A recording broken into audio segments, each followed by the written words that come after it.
آج ہم آپ کی ملاقات مسٹر آرتھر ولسن سے کروا رہے ہیں جو پریزن فیلوشپ پاکستان کے ایگزیکٹو ڈائریکٹر ہیں. آپ قیدیوں کے لیے 25 سال سے کام کر رہے ہیں، تو آپ کے خیال میں قیدیوں کی حالات میں سب سے بڑی خرابی کیا ہے؟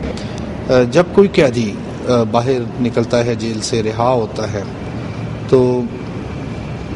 اسپیشلی میں ان قیدیوں کی بات کر رہا ہوں جن کی ہم نے کاؤنسلنگ کی، اور وہ جیل سے جب باہر آئے اور ان کے اندر ایک ایسا وہ کچھ کرنا چاہتے تھے، بہت کچھ کرنا چاہتے تھے، لیکن ہمارے پاس وہ وسائل نہیں تھے، وہ پروجیکٹ نہیں تھے، وہ چیزیں نہیں تھیں جس سے ہم ان کے لیے ہم کچھ کر سکتے، یا ان کو ہم وہاں پہ ایڈجسٹ کر کے ان کے اس پوٹینشیل کو استعمال کر سکتے.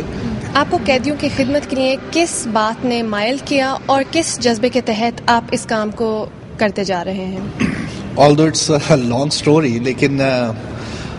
میں جب سے قیدیوں کے درمیان کام کر رہا ہوں تو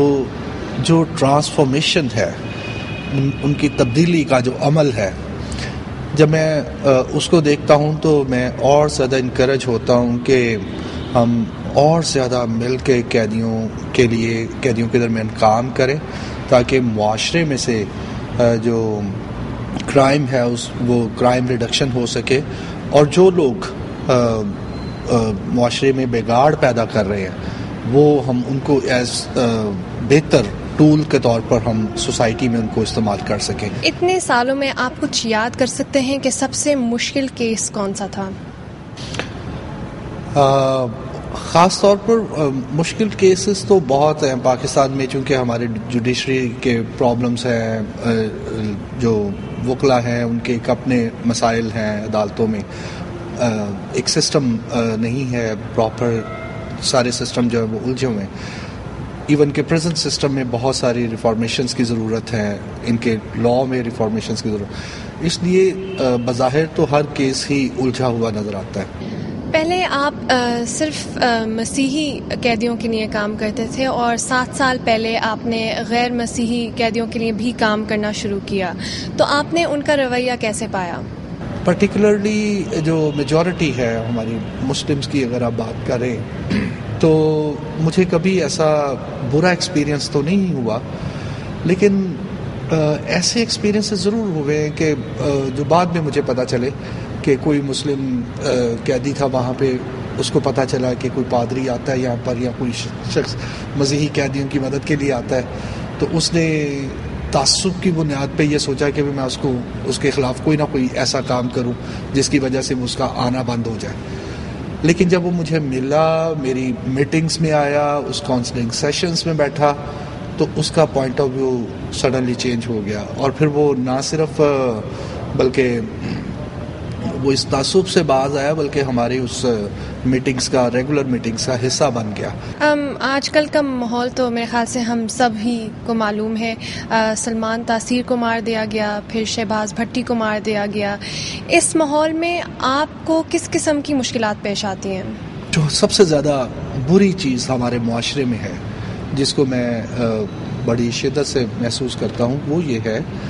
کہ جب بھی میں کبھی کسی شخص کو ملتا ہوں، چاہے پہلی دفعہ ملاقات ہو، اور جیسے ہی میں اپنا نام بتاتا ہوں آرتھر ولسن، تو اس کے چہرے پہ، اس کی آنکھوں میں ایک عجیب سی تبدیلی آنا شروع ہو جاتی ہے. تو میں باقاعدہ اس کو دیکھ رہا ہوتا ہوں، اور مجھے آج تک یہ بات سمجھ نہیں آتی کہ یہ کیا چیز ہے جو ہمارے معاشرے میں بہت بری طرح پینیٹریٹ کر گئی ہے، کہ جب بھی آپ کسی مائنورٹی میں سے کسی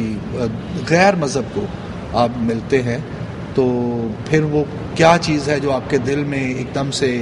عجیب سی پیدا ہوتی ہے، کہ آپ کی آنکھیں بدل جاتی ہیں، آپ کا چہرہ بدل جاتا ہے، آپ کی وہ سوچ بدل جاتی ہے. یہ چیز مجھے آج تک سمجھ نہیں آتی. میں کہتا ہوں کہ دیکھیں، اگر 295 موجود ہے تو مجھے اس سے کوئی تھریٹ نہیں ہے. پریکٹیکلی بینگ اے کرسچن مجھے 295C کے قانون سے کوئی تھریٹ نہیں ہے. ہاں، ان لوگوں سے ضرور ہے جو اس کا غلط استعمال کرتے ہیں، پہلی بات. دوسری بات یہ ہے کہ اگر میں کرسچن ہوں تو میں نہ کسی کو ہرٹ کروں گا، نہ میں کسی کے مذہب کے خلاف بات کروں گا. تو مجھے تو کوئی تھریٹ نہیں ہے. موت کی سزا پانے والے قیدیوں کے ساتھ بھی آپ نے کام کیا, تو ایسے کتنے لوگ ہوں گے جن کی آپ مدد کر سکیں؟ میں تقریباً 22 یا 23 لوگ ہیں جن کی اب تک ریکنسیلیشن کروا چکا ہوں, اور وہ سزائے موت میں تھے, اور اس سے پہلے کہ ان کی ایگزیکیوشن ڈیٹس آتی, ایگزیکیوشن کا دن آتا, وقت آتا, میں نے ان کے وکٹم افینڈر کانفرنس کے تحت ان کی ملاقات, ان کی میٹنگز کروا کے, ان کی معافی کروا کے تو ان کو واپس زندگی کی طرف لے کے آئے. اور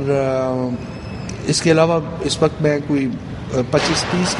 کے قریب کیسز ہیں جس کے اوپر ابھی بھی میں کام کر رہا ہوں. آپ ان کی ذہنی کیفیت کے بارے میں تھوڑا بتائیے کہ کتنا مشکل ہوتا ہے ان سے بات کرنے کا؟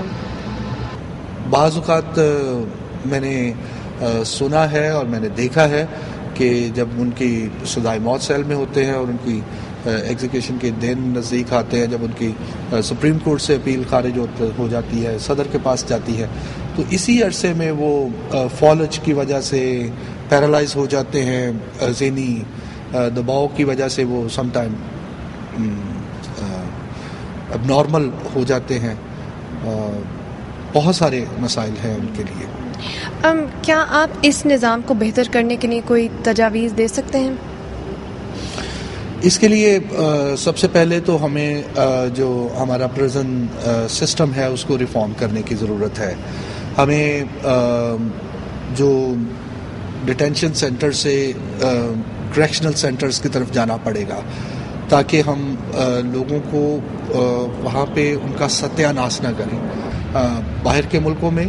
بہت سارے لوگ انہوں نے کمٹ کیا ہوا ہے اور وہ قیدیوں کو خط و خطابت کے ذریعہ ان کی کاؤنسلنگ کرتے رہتے ہیں, ان کی تربیت کرتے رہتے ہیں, ان کو اچھے آئیڈیاز دیتے رہتے ہیں. تو ہم بھی اس ملک میں اس طرح سے کر کے تو بہت سارے قیدیوں کی بہتری کے لیے بہت سارے کام کر سکتے ہیں. آپ بتائیے کہ آپ نے یہ بھی کہا کہ آپ کاؤنسلنگ سیشنز دیتے ہیں جیل میں, تو آپ پہ کبھی یہ الزام لگا کہ آپ قیدیوں کو مسیحیت کی طرف راغب کر رہے ہیں؟ ایسا کبھی ہوا نہیں ہے,